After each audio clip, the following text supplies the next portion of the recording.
इथे तेल तापायला ठेवलेलं आहे. आपण आपला खिच्चा पापड जो आहे तो तळून बघूयात. तर तुम्ही बघू शकता की पूर्ण कढई भरून पापड झालेला आहे. तर अशा पद्धतीने जर तुम्ही केलं तर अतिशय छान पापड होतील.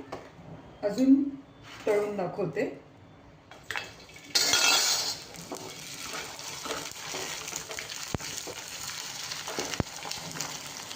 हा इतका फुलतोय की तळायला देखील अवघड जातोय, पण खायला एकदम मस्त लागतो.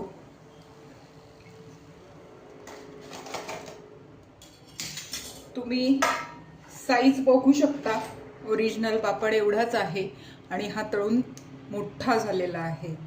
तर आता आपण भाजून पण बघूयात. मी कढई बाजूला करते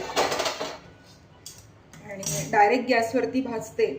खरं तर असं गॅसवरती डायरेक्ट भाजू नये, पण हेल्थ कॉन्शियस जर तुम्ही असाल आणि तळलेला पापड तुम्हाला खायचा नसेल तर हा पापड असा जाळावरती भाजला आणि त्याच्यावरती तूप टाकायचं किंवा तेल, कच्चं तेल शेंगदाण्याचं असेल तर ते टाकून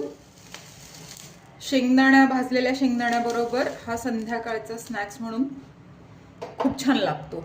तर असा भाजायचा, त्याच्यावरती तेल किंवा तूप सोडायचं आणि शेंगदाण्याबरोबर खायचा.